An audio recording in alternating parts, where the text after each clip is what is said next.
后来，这个入冬第一波的大陆冷气团到位，嘉义西门医院有一间卖行人茶的老店，生意强强滚。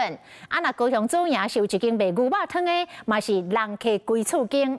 天气冷，大家拢想要下烧汤。新鲜的卵卡落去了，淋淡薄盐刷落来，较少的行人茶辣辣的，安尼就会使享受到行人茶好滋味。透早就真侪乡亲来伫等。 天气冷，喝这个感觉怎么样？就是觉得很温暖呢。小时候就会在这边买了。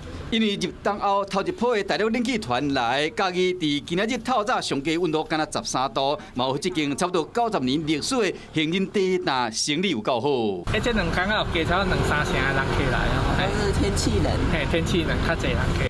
嘉义人透早啉行人茶往南行，台南的乡亲是食牛肉汤。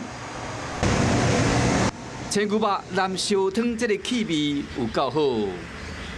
天气冷啊，有时候吃像那个牛肉汤，吃热的，暖和一下身体。视觉怎么样？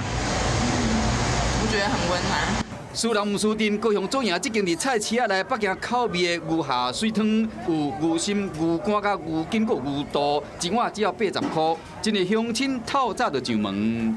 他这一家真的很好吃啦，它天气比较冷了哈，想喝一些汤。